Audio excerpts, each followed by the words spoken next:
अगर आप class 11th के इतिहास पढ़ रहे हैं या यूपीएससी के तहत एनसीईआरटी की तैयारी कर रहे हैं, तो अगर आप मूल निवासियों के विस्थापन से संबंधित कोई वीडियो ढूंढ रहे हैं, तो मेरा विश्वास है कि इस वीडियो पर आते ही आपकी सर्चिंग जो है वो समाप्त हो जाएगी। नमस्कार प्यारे बच्चों, आज हम करेंगे क्लास 11th इतिहास के मूल निवासियों का विस्थापन के वस्तुनिष्ठ प्रश्न उत्तर। ये मात्र वस्तुनिष्ठ प्रश्न उत्तर नहीं है, पूरा का पूरा लेसन आपको इससे ही समझ आ जाएगा, क्योंकि हमने प्रत्येक क्वेश्चन को एनसीईआरटी की बुक पढ़कर लाइन टू लाइन उठाया है और कोशिश की है कि साथ साथ आपको समझाते रहें। तो आइए शुरू करते हैं। पहला प्रश्न है, ब्रिटेन, फ्रांस, हॉलैंड के लोग उत्तरी अमेरिका और ऑस्ट्रेलिया किस शताब्दी में पहुंचे? प्यारे बच्चों, हम आपको बता देना चाहते हैं कि जो हमारा ये लेसन है मूल निवासियों का विस्थापन, ये असल में उत्तरी अमेरिका और ऑस्ट्रेलिया के जो मूल बाशिंदे थे, जो कि यूरोपियों के से पहले वहाँ पर रहते थे और जिन्हें समय के साथ इतिहास के पन्नों से गायब कर दिया गया, ये लेसन उनके ऊपर फोकस करता है और बताता है कि यूरोपियों से पहले भी जो लोग वहाँ रहते थे, वे भी अपना एक परंपरा, अपने रीति रिवाज और अपनी गरिमा के साथ जीते थे। तो आइए शुरू करते हैं। हमारा पहला क्वेश्चन है, ब्रिटेन, फ्रांस और हॉलैंड के लोग उत्तरी अमेरिका और ऑस्ट्रेलिया किस शताब्दी में पहुंचे? तो इसका सही आंसर है 17वीं और 18वीं शताब्दी में। उसके बाद नेक्स्ट क्वेश्चन है, नेटिव का क्या अर्थ है? वो व्यक्ति, उस व्यक्ति को हम नेटिव कहेंगे जो अपने मौजूदा स्थान पर ही पैदा हुआ हो और वहीं पर वो रह रहा हो, वो नेटिव कहलाता है। नेक्स्ट क्वेश्चन है, सेटलर। सेटलर शब्द का प्रयोग उन लोगों के लिए किया जाता है जो किसी दूसरे स्थान से आकर बसे हों या सेटल हुए हों। सेटल शब्द से ही सेटलर शब्द बना है।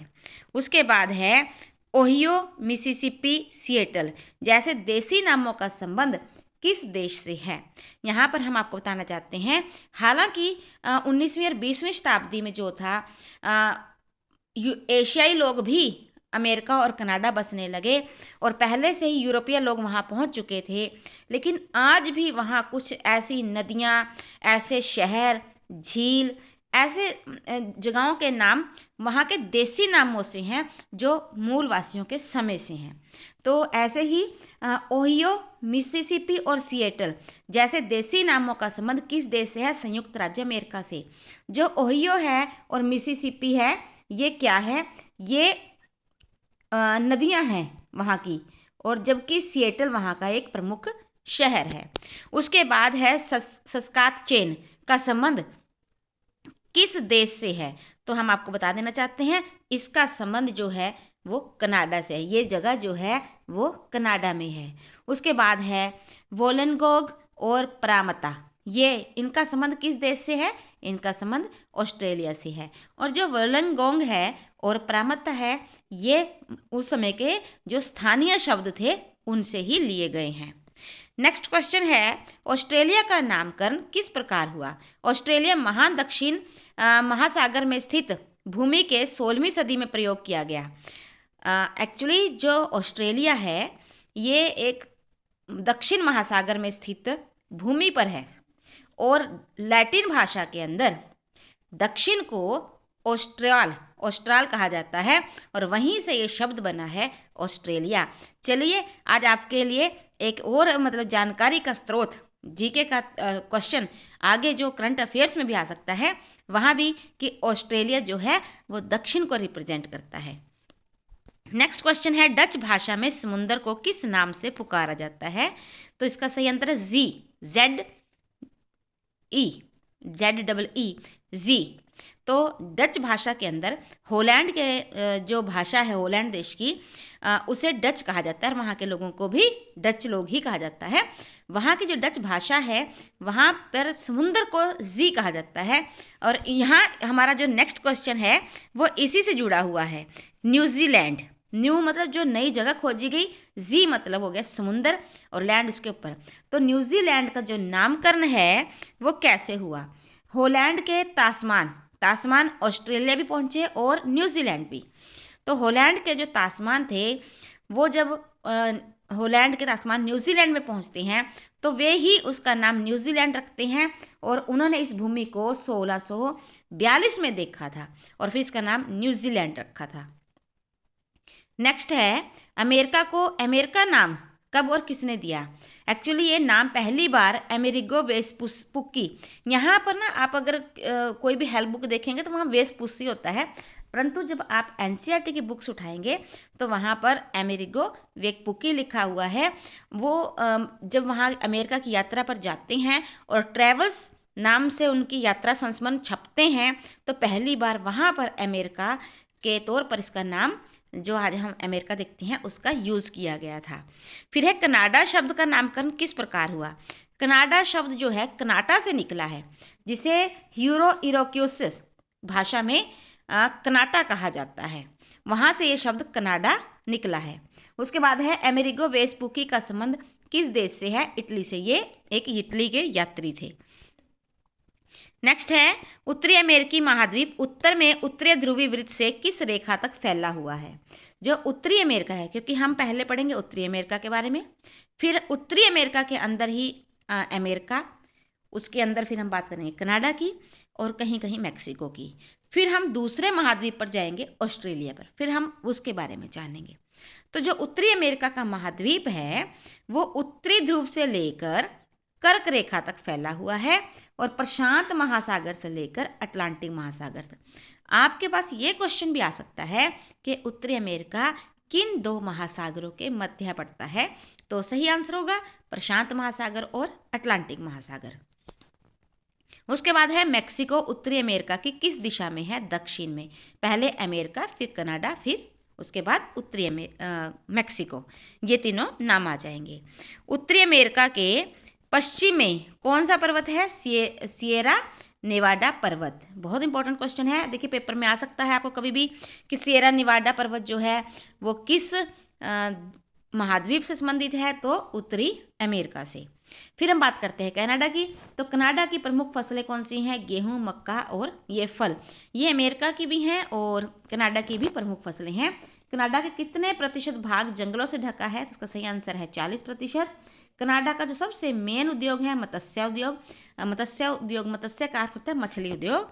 फिर है उत्तरी अमेरिका के सबसे पहले बाशिंदे। अब हम बात करना शुरू करते हैं मूलवासियों की। तो उत्तरी अमेरिका के सबसे पहले जो बाशिंदे थे यानी कि मूल निवासी थे वो कब और कहां से आए। वे 30,000 साल पहले बेरिंग स्ट्रेट्स के आर पार फैले भूमि सेतु के रास्ते से एशिया से आए। कहां से आए। एशिया से आए, लेकिन रास्ता क्या था, बेरिंग स्ट्रेट्स का। और कितने साल पहले आए, 30,000 साल पहले आए। कितने वर्ष पहले से मानव हिम युग के दौरान दक्षिण क्षेत्र की ओर बढ़े। कितने वर्ष पहले जो ये उत्तरी अमेरिका के मूल निवासी थे, ये हिम युग के दौरान, जबकि हिम युग चल रहा था, बर्फ का ही पसार रहा था चारों तरफ, तब दक्षिण क्षेत्रों की ओर बढ़े। तो इसका सही आंसर है 10,000 वर्ष पहले।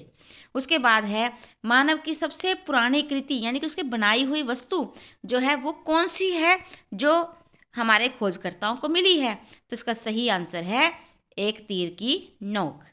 ये हमें सबसे पहले मिली है और ये उत्तरी अमेरिका से मिली है। उसके बाद नेक्स्ट क्वेश्चन है मानव की सबसे पुरानी कृति एक तीर की नोक, ये कहाँ से प्राप्त हुई है। ये अमेरिका से प्राप्त हुई है। और ये कितने वर्ष पुरानी है। ये 11,000 वर्ष पुरानी है। उत्तरी अमेरिका के जो मूल निवासी थे उनका प्रमुख शिकार क्या था, मतलब वो किस चीज़ का शिकार करते थे। वो भैंस का शिकार करते थे या भैंसे का, और उसे वहाँ पर बाइसोन कहा जाता था।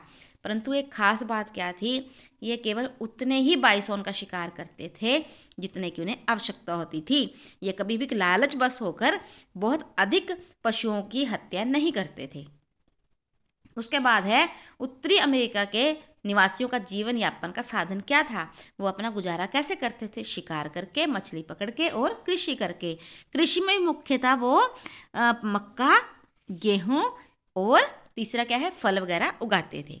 उसके बाद है अमेरिका में जलवायु में स्थिरता कब आई। 5,000 साल पहले। अगर जलवायु में स्थिरता आती है तो बताइए क्या होता है। हाँ एग्जैक्टली, तब क्या होता है कि जनसंख्या बढ़ने लगती है। और क्योंकि घास प्रॉपरली फसलें, इनका उत्पादन बढ़ जाता है तो जनसंख्या भी बढ़ने लगती है। उसके बाद नेक्स्ट क्वेश्चन है वेमपुम बेल्ट। ये बहुत इंपॉर्टेंट क्वेश्चन है। वेमपुम बेल्ट असल में एक उपहार था, क्योंकि जो उत्तरी अमेरिका के मूल निवासी थे वो लालची नहीं थे, वो उपहारों का आदान प्रदान करते थे। जब भी आपस में मिलते थे या कबीलों में कोई समझौता होता था तब भी वे वेमपुम बेल्ट देते थे। अभी वेमपुम बेल्ट है क्या थी? रंगीन सिप्पियों को आपस में सिलकर बनाई जाने वाली एक बेल्ट थी। सिप्पियों को सिलकर एक बेल्ट तैयार की जाती थी जिसे वेमपुम बेल्ट कहा जाता था, और स्थानीय कबीलों के बीच उपहार के रूप में इसका आदान प्रदान होता था, जिसे यूरोप से जाने वाले लोग नहीं समझ पाए। उन्हें तो हर चीज़ जो थी वो किसी न किसी मकसद से ही जो है आदान प्रदान करना समझ आता था। नेक्स्ट है होपी कौन थे? होपी पीपल थे, लेकिन कैसे? कैलिफोर्निया के निकट जो रहने वाले आदिवासी थे उन्हें होपी कहा जाता था। फिर है उत्तरी अमेरिका के मूल निवासियों का यूरोपीय लोगों के प्रति व्यवहार कैसा था? तो इसका सही आंसर है दोस्ताना और गर्मजोशी भरा। वे यूरोपीय लोगों से बहुत आदर मान से, बहुत दोस्ताना स्वभाव से मिले, क्योंकि वे नहीं जानते थे कि जो यूरोपीय लोग हैं कि इनके अंदर भी कोई शत्रुता या कड़वाहट उनके प्रति हो सकती है। नेक्स्ट क्वेश्चन है अमेरिका की पूर्व संध्या से आपका क्या अभिप्राय है? देखिए, जिस हिसाब से क्वेश्चन है उसका आंसर काफ़ी चौंका देने वाला है। एक्चुअली पूर्व संध्या एक समय को इंगित करता है। उस समय से है जब यूरोपीय लोग अमेरिका में आए और उन्होंने इस महाद्वीप को अमेरिका की संज्ञा दी। तो जिस समय में उन्होंने इस महाद्वीप को अमेरिका बोला उस समय को ये अमेरिका की पूर्व संध्या कहते हैं। नेक्स्ट है मूल निवासी यूरोपीय लोगों को उपहार में क्या देते थे? मूल निवासी उन्हें मछली, रोएदार खाल और तंबाकू देते थे, जबकि यूरोपीय लोग स्थानीय लोगों को क्या देते थे? कंबल, लोहे के बर्तन, बंदूकें और शराब। जो मूल निवासियों में नशे की लत थी वो शराब की वजह से लगी, जो यूरोपीय लोगों के लिए काफ़ी फायदेमंद रही, क्योंकि उससे वो उनका फ़ायदा उठा पाए। हाँ, लेकिन यहाँ पर आपको ये बात भी पता होनी चाहिए कि जो यूरोपियों में तंबाकू का नशा पहुँचा वो मूल निवासियों से पहुँचा। उसके बाद है ब्रिटेन ने अमेरिका में कितने उपनिवेशों की स्थापना की? बहुत ज़्यादा इंपॉर्टेंट क्वेश्चन है और इसका सही आंसर है 13। अकेले ब्रिटेन ने अपने 13 उपनिवेशों की स्थापना अमेरिका में की थी। नेक्स्ट क्वेश्चन है अमेरिका में खेती के लिए कंटीले तारों का प्रयोग कब आरंभ हुआ? हम आपको ये भी समझाएंगे कि कंटीले तारों का प्रयोग क्यों किया गया। देखिए, जब कृषि शुरू हुई अमेरिका में तो वहाँ पर यूरोपियन लोगों को जो सबसे परेशान करती चीज़ वो था वहाँ की अधिक संख्या में पशुओं का होना, स्पेशली बाइसोन का होना, जो उनकी फसलों को खराब कर देते थे। इसीलिए अमेरिका में यूरोपियन ने खेती के लिए कंटीले तारों का प्रयोग आरंभ करना शुरू कर दिया, वो भी 1873 ईस्वी में, ताकि उनके जो खेत बनाए हुए हैं उनमें ये पशु जो बाइसोन हैं, भैंसे हैं, ये एंटर ना कर सकें। नेक्स्ट क्वेश्चन है जॉन कैबोट न्यू फाउंडलैंड कब पहुंचा? 1497 में। ये तथ्य इस लेसन में टेबल बनाकर दिए हुए हैं और हमने इन्हें भी वहां से उठाया है क्योंकि पेपर में ये भी बहुत अधिक मात्रा में आते हैं। ट्रेवल्स किसकी रचना है और कब प्रकाशित हुई? हमने ऊपर बात की है अमेरिगो डे वेस्पुकी। ये जो यात्री हैं जब ये अमेरिका पहुंचते हैं और वहां से आते हैं तो तब उन्होंने अपने यात्रा वृत्तांतों में संयुक्त राज्य अमेरिका बुलाया है, और ये बुक जो है उनकी ट्रेवल्स ये 1507 में प्रकाशित हुई। उसके बाद है वर्जीनिया उपनिवेश की खोज कब और किसने की? तो इस वर्जीनिया भी उपनिवेश था उत्तरी अमेरिका के अंदर। वर्जीनिया ये ब्रिटेन के लोगों ने इसकी स्थापना की और 1607 में, क्योंकि हमने बात की है ना कि ब्रिटेन ने अमेरिका में कितने उपनिवेशों की स्थापना की, तो बस ये वही उससे रिलेटेड है। वर्जीनिया भी एक उपनिवेश है। अब 13 उपनिवेश हैं तो अलग अलग नाम भी आएंगे। नेक्स्ट है क्यूबेक उपनिवेश की खोज कब और किसने की? तो इसका सही आंसर है 1608 में फ्रांसीसियों ने। नेक्स्ट है ब्रिटिश लोगों ने फ्लाई माउथ की खोज कब की? फ्लाई माउथ की 1620 में। एक हो गया वर्जीनिया, एक हो गया फ्लाई माउथ। उसके बाद है दक्षिण अफ्रीका, ऑस्ट्रेलिया और अमेरिका में यूरोपीय उपनिवेशों की राजभाषा कौन सी थी? आप कनाडा को छोड़ दें तो बाकी उपनिवेश जितने भी दक्षिण अफ्रीका के थे अंदर, या ऑस्ट्रेलिया या अमेरिका के अंदर थे, जो यूरोपियन ने बनाए थे, उनकी राजभाषा इंग्लिश थी। केवल कनाडा ही एक ऐसा राज्य था या देश था जहां पर अंग्रेजी के साथ साथ फ्रांसीसी भी राजभाषा थी। उसके बाद नेक्स्ट क्वेश्चन है, यूरोप वासियों के लिए सभ्यता के मुख्य तौर से मुख्य मापदंड क्या थे? मतलब यूरोप वासी किसे सभ्य मानते थे?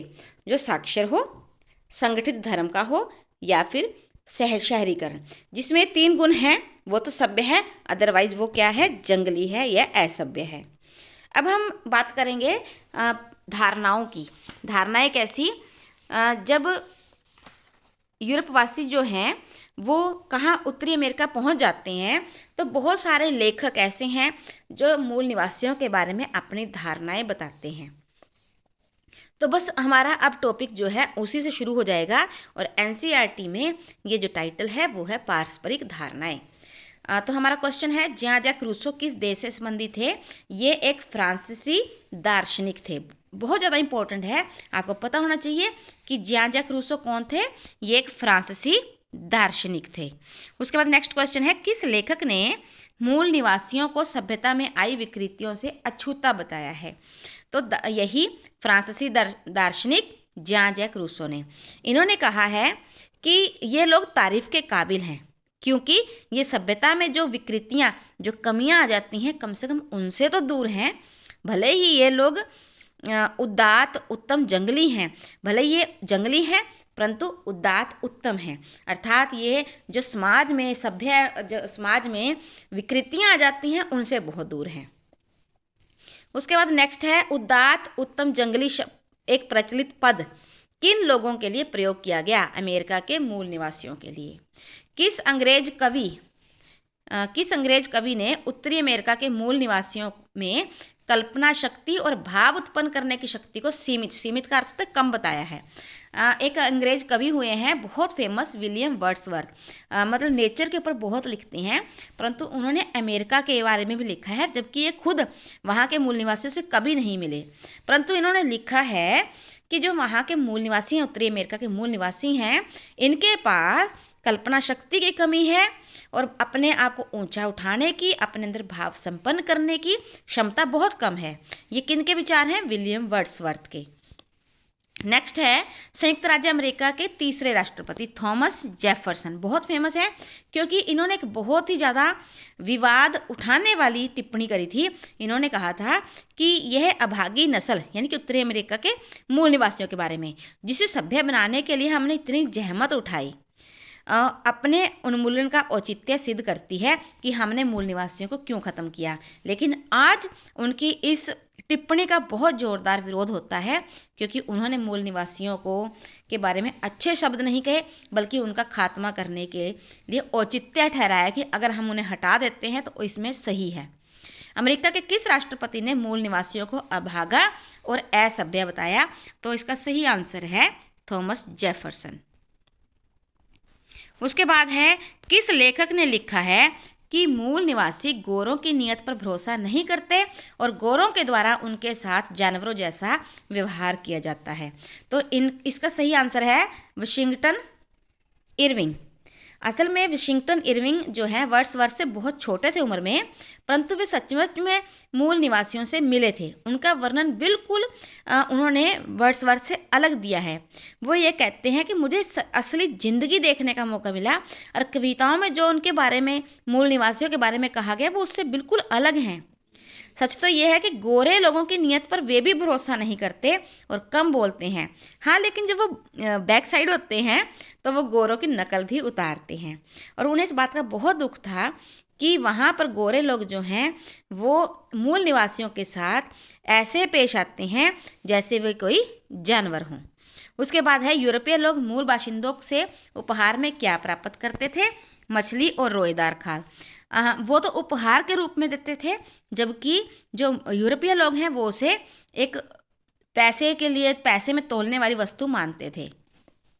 नेक्स्ट क्वेश्चन है, रोएदार खाल प्राप्त करने के लिए यूरोपीय लोगों ने किन पशुओं को हलाल किया? हलाल किया मतलब मार दिया। तो इसका सही आंसर है ऊदबिलाव। फिर है, क्यूबक में मूल निवासियों के साथ फ्रांसीसियों के साथ जो है समझौता कब हुआ? तो इसका सही आंसर है 1701 में। क्यूबेक एक्ट कब पास हुआ? 1774 में। कनाडा संवैधानिक एक्ट कब पास हुआ? 1791 में। उसके बाद नेक्स्ट क्वेश्चन है, ब्रिटेन ने संयुक्त राज्य अमेरिका को एक स्वतंत्र राज्य के रूप में मान्यता कब दी? 1781 ईस्वी में। बहुत इंपॉर्टेंट है कि जब ब्रिटेन ने संयुक्त राज्य में अपने उपनिवेश थे उन्हें छोड़ दिया और उन्हें आज़ाद कर दिया और पूरे को स्वतंत्र राज्य के रूप में मान्यता दे दी, वो तो 1781। फिर है, अमेरिका कब स्वतंत्र हुआ पूर्ण रूप से? तो 1783। और अमेरिका के पहले राष्ट्रपति कौन बने? George Washington. उसके बाद है, संयुक्त राज्य अमेरिका ने फ्रांस से लुसियाना कब खरीदा? 1803 में। यहाँ पर मैं आपको ये भी बताना चाहूँगी कि जब अमेरिका स्वतंत्र हुआ 1783 में, उसके बाद अमेरिका ने अपना संविधान बनाया 1787 में। 4 साल लगे उनको अपना संविधान को अमली रूप देने में। संयुक्त राज्य अमेरिका ने 1867 में अलास्का को किससे खरीदा? रूस से। और लुसियाना को किससे खरीदा? फ्रांस से। आपको ये याद रखना होगा क्योंकि जिस समय उत्तरी अमेरिका अमेरिका संयुक्त राज्य अमेरिका स्वतंत्र हुआ तो उस समय क्या हुआ, इसका आकार इतना बड़ा नहीं था। स्वतंत्र होने के बाद संयुक्त राज्य अमेरिका ने अपने क्षेत्र में विस्तार किया और उन्होंने जगह खरीदनी शुरू कर दी। लुसियाना उन्होंने फ्रांस से खरीद लिया और अलास्का उन्होंने रूस से खरीदा। ब्रिटेन और फ्रांस में प्रवासियों के आगमन का एक प्रमुख कारण क्या था? समझिए कि ब्रिटेन से जो लोग आ रहे थे, फ्रांस से जो लोग आ रहे थे, वो क्यों आ रहे थे? क्योंकि उनके देश में एक रूल था कि छोटे बेटे होने के कारण पिता की संपत्ति का उत्तराधिकारी नहीं बन सकता, क्योंकि पिता की संपत्ति जो थी वो बड़े बेटे को मिलती थी। तो इसलिए जो छोटे बेटे थे वो क्या करते थे? जमीन खरीदने के लिए अमेरिका में आ जाते थे, क्योंकि अमेरिका में उस समय जमीन के रेट काफ़ी कम थे। नेक्स्ट है, जर्मनी, स्वीडन और इटली से प्रवासियों के आगमन का एक कारण। अब जर्मनी, स्वीडन और इटली के लोग क्यों आए? क्योंकि उनकी ज़मीनें जो थी वो बड़े किसानों के खेतों में मिला दी गई थी, तो इसीलिए वे ज़मीन चाहते थे और वे अमेरिका आए। पोलैंड से प्रवासी क्यों आए? क्योंकि उन्हें घास के मैदान अर्थात प्रेरी चरागाहों में काम करना बहुत अच्छा लगता था। अपने देश में उनके पास ज़मीनें नहीं थी और वहाँ अगर वो ले सकते थे वो काफ़ी महंगी थी, इसलिए वे अमेरिका में आए। उसके बाद है, अमेरिकी गृह युद्ध कब से कब तक चला? 1861 से 1865। अब आपको ये समझाते हैं कि अमेरिकी गृह युद्ध क्यों हुआ। देखिए, जब अमेरिका का विस्तार हो रहा था, जब गोल्ड रश के कारण काफ़ी विकास हो रहा था, रेल लाइनें बिछाई जा रही थी, खेती का कार्य हो रहा था, काफ़ी उद्योग भी चल रहे थे, तो उस समय चीन से और अफ्रीका से बहुत सारे लोगों को गुलाम बनाकर अमेरिका में लाया जा रहा था। क्यों? क्योंकि जो अमेरिका के मूल बाशिंदे से उन्हें ख़त्म कर दिया गया था। अब जो दास आ रहे थे उनके साथ बहुत अमानवीय व्यवहार किया जाता था, जिस वजह से बहुत सारे अमेरिका के अंदर ही ऐसे लोग भी थे, ऐसे राज्य भी थे जो दास प्रथा का विरोध करते थे। अब जो दास प्रथा के पक्ष में है और जो दास प्रथा के विरोध में है, उनके बीच में जो तकरार चलता रहा 4 साल, उसे ही अमेरिकी गृह युद्ध के नाम से जाना जाता है। और ये चला 1861 से 1865 और इसका असर सिर्फ अमेरिका नहीं पूरी दुनिया पे पड़ा। हम +2 में भी जानेंगे कि भारत पर, ब्रिटेन पर इस अमेरिकी गृह युद्ध के क्या क्या प्रभाव पड़े। नेक्स्ट है, अमेरिकी गृह युद्ध का क्या परिणाम निकला? एक तो दास प्रथा विरोधी जो थे वो जीत गए थे। दूसरा, अब 1865 में ही दास प्रथा का उन्मूलन यानी कि उसका खात्मा कर दिया गया, उसे अवैध घोषित कर दिया गया। दास प्रथा का अंत कब हुआ? 1865 में। दास प्रथा के अंत में किस अमेरिकी राष्ट्रपति का बहुमूल्य योगदान है? अमेरिका के 16वें राष्ट्रपति अब्राहम लिंकन का। उन्होंने इस प्रथा को, जो कि क्रूर थी, अमानवीय थी, उसको खत्म करने में अपना बहुमूल्य योगदान दिया। उसके बाद है, जॉर्जिया किस देश का राज्य है? संयुक्त राज्य अमेरिका का। जॉर्जिया कबीले के प्रमुख समुदाय जो था वो कौन सा था? चिरोकी। यहाँ पर चिरोकी कबीले से जुड़ी हुई भी बहुत सारी बातें हैं, जैसे कि ये एक ऐसा मतलब समुदाय था, कबीला था, जो कि इंग्लिश सीखने और अंग्रेजी जीवन शैली को अपनाने का प्रयास भी कर रहा था, परंतु फिर भी इनके साथ न्याय न हो पाया। जॉर्जिया कबीले के प्रमुख समुदाय का नाम चिरोकी था और इन्होंने किस कबीले ने अंग्रेजी सीखने का प्रयास किया? चिरोकियों ने। परंतु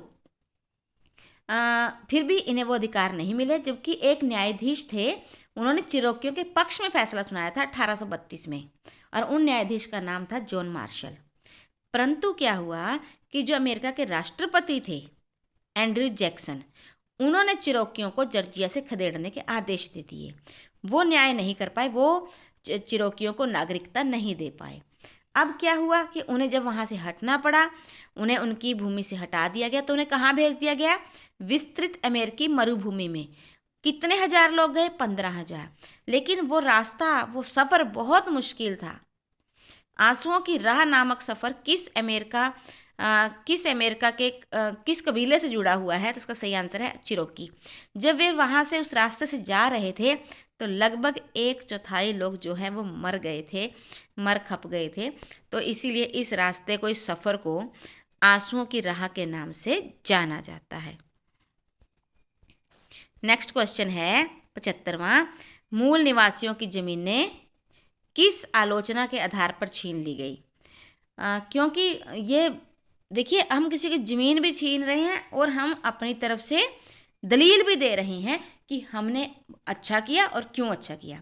मूल निवासी, ये कहना था यूरोप वासियों का कि मूल निवासी जमीन का इस्तेमाल करना जानते ही नहीं, वे अंग्रेजी सीखते ही नहीं, ढंग के कपड़े नहीं पहनते, शिल्प कौशल की भी उनमें कमी है, ये तो मर खप जाने के योग्य है। ऐसे आरोप यूरोपियों ने मूल निवासियों पर लगाए।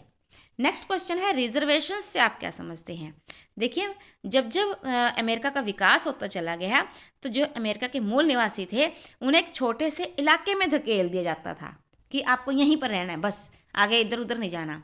तो उस जगह को, छोटे से इलाके को आरक्षण या रिजर्वेशंस का नाम दिया गया। उसके बाद है, मूल निवासियों द्वारा किए गए विद्रोहों का अमेरिकी फौजों द्वारा कब दमन किया गया? अब ऐसा नहीं है कि इजीली मूल निवासियों ने अपना सब कुछ छीनने दिया, नहीं, उन्होंने विद्रोह किया, परंतु उनके विद्रोहों को दबा दिया गया। यहाँ पर इस क्वेश्चन से ये बात भी समझ आती है कि विद्रोह कब किया।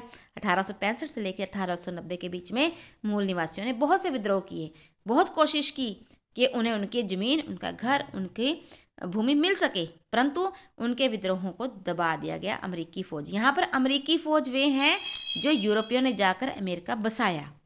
फिर है कनाडा में भी मेंटेसों के रेड रिवर शस्त्र विद्रोह, या इसे रेड रिवर विद्रोह भी कहते हैं, बहुत इंपॉर्टेंट है ये। उन्होंने विद्रोह कब किया? 1869 से लेकर 1885 के बीच।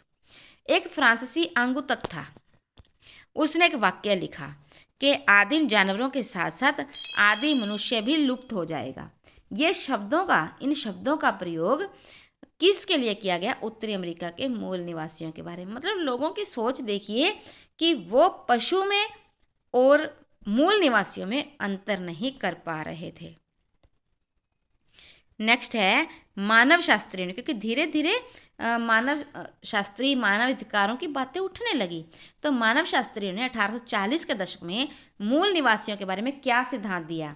उन्होंने कहा जिस तरह यूरोप में आदिम लोग नहीं पाए जाते, उसी तरह अमेरिकी मूल निवासी भी समाप्त हो जाएंगे। कि हमारे में तो आदि मानव है ही नहीं यूरोप में, तो वैसे ही आदि मानव कहाँ खत्म हो जाएगा?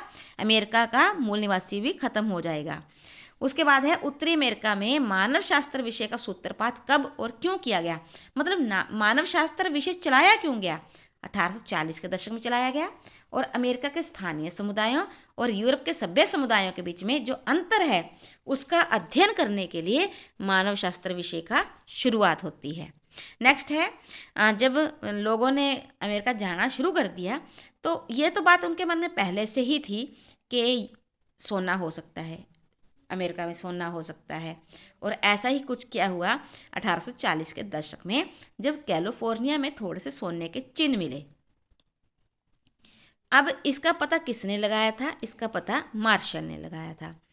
तो इसके चक्कर में कि वहां तो सोना मिलना शुरू हो गया, तो सभी यूरोप के बहुत सारे लोग जो थे, सैकड़ों हजारों की संख्या में लोग, वो कहाँ चल दिए? अमेरिका में। बस इसी चीज़ को गोल्ड रश का नाम दिया गया। गोल्ड रश क्या था? 1840 में संयुक्त राज्य अमेरिका के कैलिफोर्निया में जब सोने के कुछ चिन्ह मिले तो इसने गोल्ड रश को जन्म दिया। ये एक ऐसी आपाधापी थी कि एक दूसरे को धक्का दे के आगे निकलने की जो परंपरा होती है उसमें कि हजारों की संख्या में यूरोपीय सोना पाने की चाहत में अमेरिका पहुंच गए। और ये कब हुआ गोल्ड रश? 1849 में। और कनाडा में भी गोल्ड रश हुआ 1859 में। उसके बाद है संयुक्त राज्य अमेरिका में रेलवे का काम। अब देखिए, सोना तो पता नहीं कहाँ कहाँ होगा, यूरोपीय की सोच है। इसलिए उन्होंने क्या किया कि पूरे अमेरिका में रेल लाइन बिछाने का काम शुरू कर दिया। और ये काम कब पूरा हो गया? 1870 में रेलवे बिछा भी दी सारी। और कनाडा में 1885 तक रेल लाइन का काम पूरा कर दिया। फिर कनाडा महासंघ की स्थापना कब हुई? 1867 में। अब जब वहां पर संयुक्त राज्य अमेरिका में रेलवे बिछाने का, रेल लाइनें बिछाने का काम पूरा हुआ तो साथ ही कृषि का विकास हुआ, बहुत सारे उद्योगों का विकास हुआ और इस तरह से विकास हुआ संयुक्त राज्य अमेरिका का। वो अग्रणी मतलब बहुत आगे के देशों में आकर खड़ा हो गया। नेक्स्ट है पुराने राष्ट्र घोंघे की चाल से सरकते हैं और नया गणराज्य किसी एक्सप्रेस गति से दौड़ रहा है। ये किसने कहा?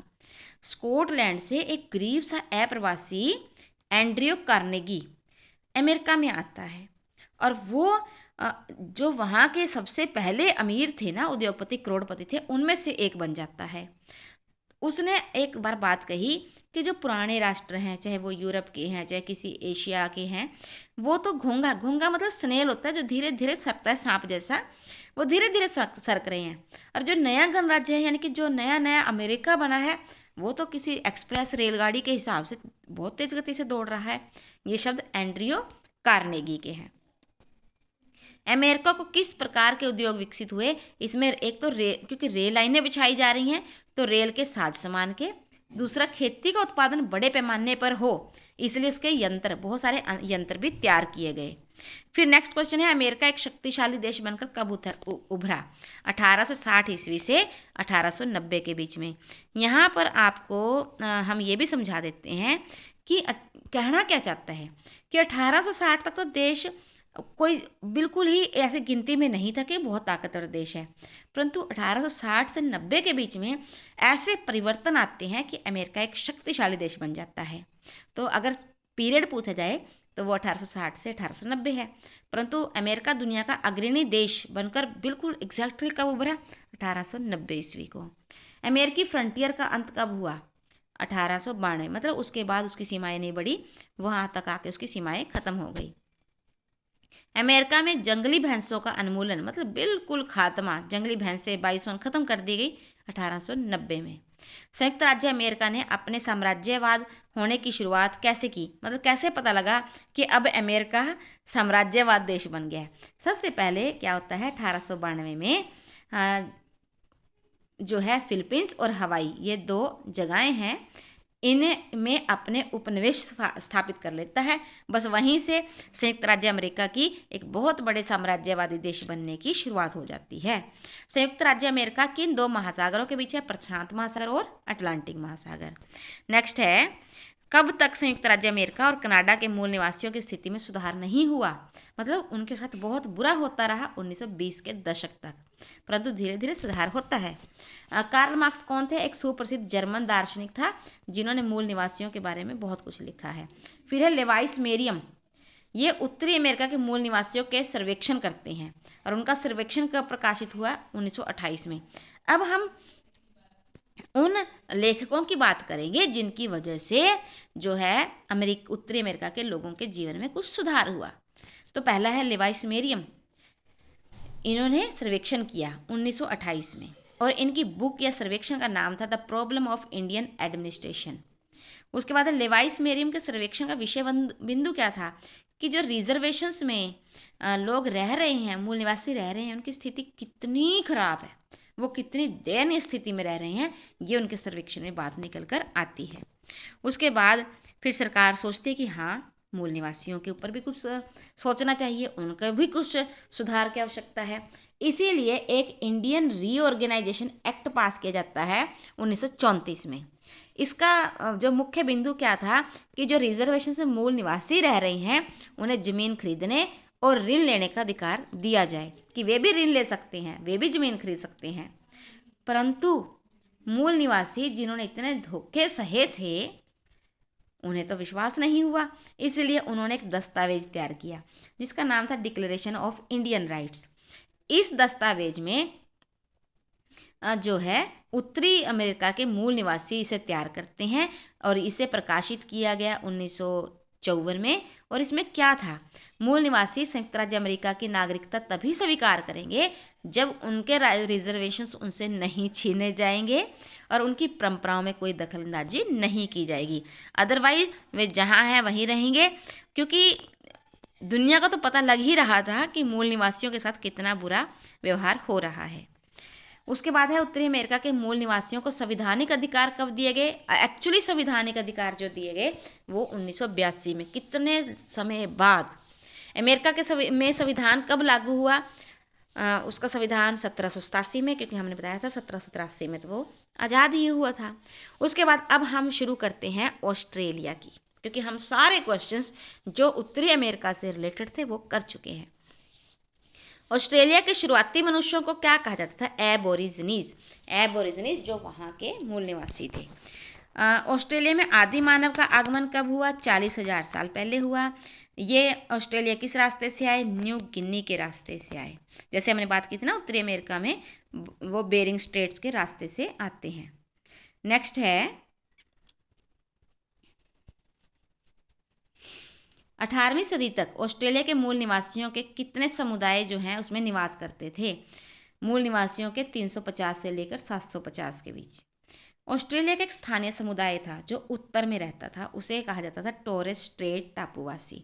इसके बारे में आपको एक बात बताते हैं, जो टोरेस स्ट्रेट टापूवासी के लोग थे उन्हें एबोरिजिनीज नहीं कहा जाता था। क्यों? क्योंकि ये लोग वहाँ कहीं और से आए थे, जबकि जो बाकी जगहों पर रहने वाले लोग थे वो अपने आप को एबोरिजिनीज कहते थे कि हम यहीं के वासी हैं, हम कहीं से आए नहीं हैं। उसके बाद क्वेश्चन है 2005 में टोरेस स्ट्रेट वासियों की आबादी ऑस्ट्रेलिया की कुल आबादी का कितना थी, 2.4%। फीसदी मतलब प्रतिशत। नेक्स्ट है ऑस्ट्रेलिया के अधिकतर शहर किस भाग पर केंद्रित हैं, समुद्र तट के साथ साथ, क्योंकि जो बीच की भूमि है ना वो क्या है, शुष्क मरुभूमि है और इसलिए ज़्यादातर जो शहर हैं ऑस्ट्रेलिया के वो समुद्र तट के साथ साथ हैं। ऑस्ट्रेलिया को खोजने का श्रेय डच यात्रियों को जाता है। और किस डच यात्री ने सबसे पहली बार ऑस्ट्रेलिया को देखा, जॉनसन ने। और डच यात्रियों ने ऑस्ट्रेलिया को पहली बार कब देखा, 606 में। ऑस्ट्रेलिया के टापू तास्मानिया के नामकरण का आधार क्या है, मतलब ऑस्ट्रेलिया के ही एक टापू पर तास्मान नाम का आदमी जो कि हॉलैंड से ही था वहां पहुंचता है 1642 में और वो इसका नामकरण जो है तास्मानिया के नाम से करता है। तास्मानिया टापू पर कब पहुंचा, 1642 में।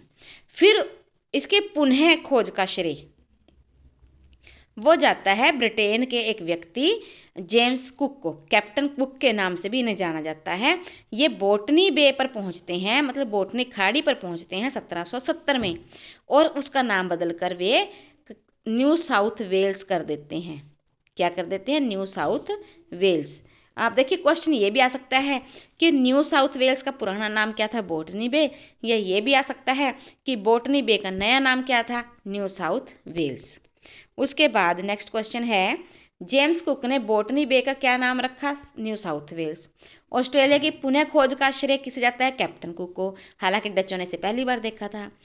हाँ, लेकिन स्थितियां खराब होनी शुरू हो जाती हैं मूल निवासियों के लिए जब कैप्टन कुक की हत्या कर दी जाती है, वो भी हवाई के मूल निवासियों के द्वारा। यहाँ पर क्वेश्चन आएगा कि कहाँ के निवासियों के द्वारा कैप्टन कुक की हत्या कर दी जाती है, तो इसका सही आंसर है हवाई।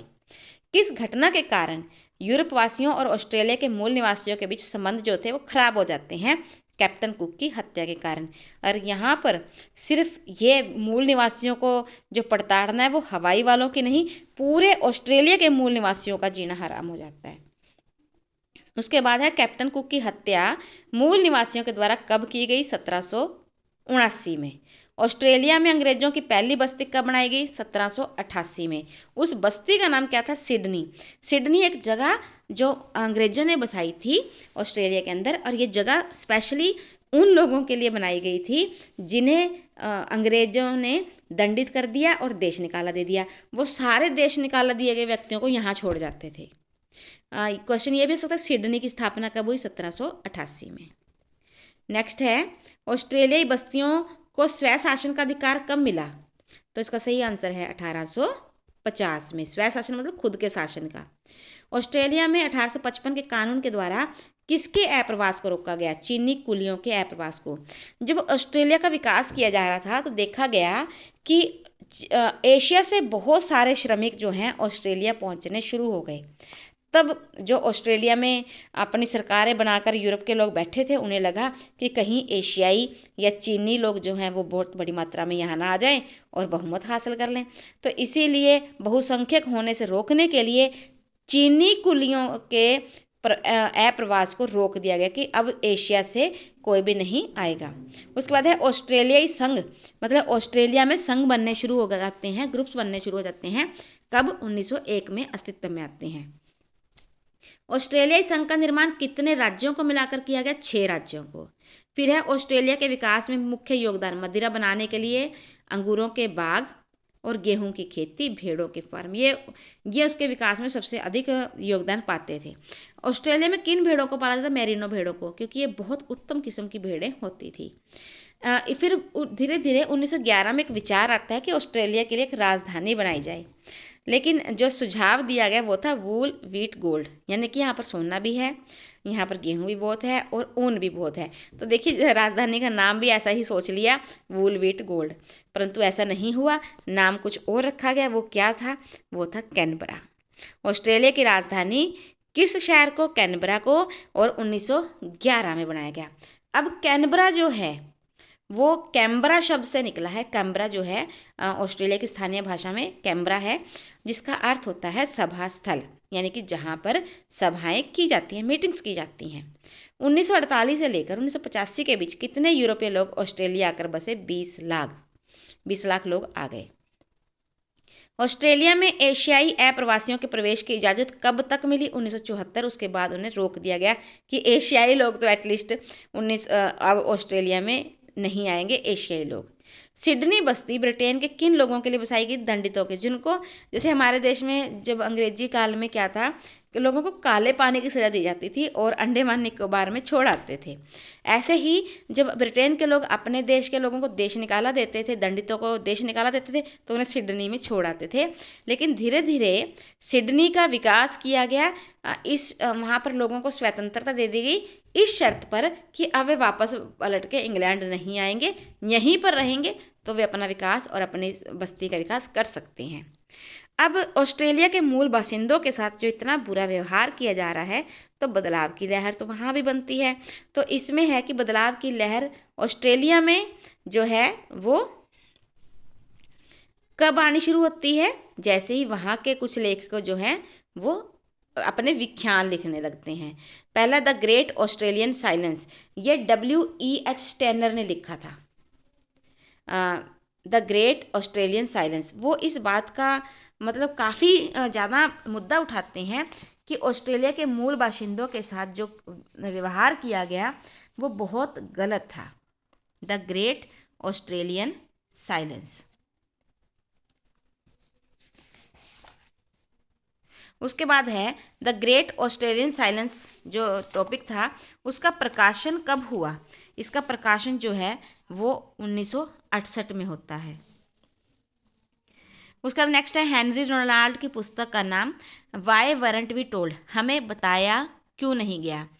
इसमें असल में लेखक ने उस इतिहास की भर्त्सना की है जो कहते हैं कि ऑस्ट्रेलिया का इतिहास केवल कैप्टन कुक से ही शुरू होता है। और ये कौन से लेखक थे? Henry Donald. और उनकी पुस्तक का नाम क्या है? Why weren't we told. ये है वाई वरंट वी टोल्ड, ये उनकी पुस्तक का नाम है। उसके बाद है 1974 में मूल निवासियों की संस्कृति को मुख्य धारा से जोड़ने के लिए कौन सी नीति को अपनाया गया? अब मतलब है ऑस्ट्रेलिया में भी लोगों को लगने लगा कि नहीं, जो यहाँ के मूल निवासी हैं वो भी यहीं की संस्कृति का ही हिस्सा हैं, तो उन्होंने एक राष्ट्रीय नीति बनाई जिसका नाम था बहुसंस्कृतिवाद नीति, यानी कि अब सारे लोगों की, मूल निवासियों की, यूरोप वासियों की, एशियों की, सभी की संस्कृति को मिलाकर नीति बननी चाहिए। ऑस्ट्रेलियाई कवित्री हैं जिन्होंने गोरे और मूल निवासियों को अलग रखने की नीति का बहुत ही जोरदार विरोध किया, बहुत सारी कविताएं लिखी, और उनका नाम था जूडिथ राइट। और इनका जन्म हुआ 1915 में, इनकी मृत्यु होती है 2000 में। ये भी आपको पता होना चाहिए कि इनका देहांत सन 2000 में हुआ। उसके बाद है दो स्वप्न कविता के रचयिता जूडिथ राइट। ऑस्ट्रेलियाई सरकार 1992 से पहले ऑस्ट्रेलियाई जमीन को किस नाम से पुकारती थी? टेरा न्यूलियस। मतलब जब तक ऑस्ट्रेलिया के मूल निवासियों को कोई ज़्यादा अधिकार नहीं मिलते तो वहाँ की जो सरकारें हैं वो कहती हैं कि यहाँ की ज़मीन तो टेरा न्यूलियस है। टेरा न्यूलियस का अर्थ होता है कि ज़मीन किसी की नहीं है, मूल निवासियों की भी नहीं है, तो इसीलिए इस पर उनका अधिकार हो ही नहीं सकता। परंतु इस नीति का अंत 1992 में कर दिया गया और ये मान लिया गया कि जो मूल निवासी हैं असल में जमीन उन्हीं की थी। अब इसी बीच में क्या होता है कि बहुत सारे यूरोपीय और मूल निवासी जो थे उनमें कुछ ऐसे भी संबंध बनते हैं कि यहाँ पर कुछ बच्चे जो हैं जिन्हें मिश्रित रक्त वाले बच्चे कहा गया और जिनकी स्थिति बेहद खराब थी, और वे बच्चे कहाँ गुम हुए किसी को नहीं पता। लेकिन जैसे जैसे मानवाधिकार की आवाज़ें उठने लगी तो ये बात सामने में आई कि उन बच्चों के साथ इतना बुरा व्यवहार क्यों हुआ, ऐसे बच्चे क्यों गुम हुए। तब ऑस्ट्रेलिया की सरकार ने अपनी गलती को समझा, स्वीकारा और राष्ट्रीय समायाचना दिवस, जो कि हर साल 26 मई को मनाया जाता है, ये मनाना शुरू किया 1999 में। और ये एक क्षमा थी उन बच्चों से मांगी गई जो मिश्रित रक्त वाले थे और जो न जाने किन अंधकारों में गुम हो गए। ऑस्ट्रेलिया में मानवाधिकार की गूंज कब सुनाई देने लगी थी? 1970 में, जहां इन बच्चों की आवाज़ें उठने लगी। नेक्स्ट है, ऑस्ट्रेलिया की ज़मीन को टेरा न्यूलियस कौन कहता था? ऑस्ट्रेलियाई सरकारें, जो ये कहती थी कि ज़मीनें किसी के नहीं है, ये तो जो सरकारें अब आई हैं उन्हीं की हैं। तो इस प्रकार से हमारा ये वीडियो हो सकता है लेंथी है, लेकिन हमने प्रत्येक प्रकार के क्वेश्चन को यहाँ उठाने की कोशिश की है। मुझे उम्मीद है कि आपको हमारा द्वारा किया गया ये प्रयास जरूर पसंद आएगा। Thank you so much. Have a nice day.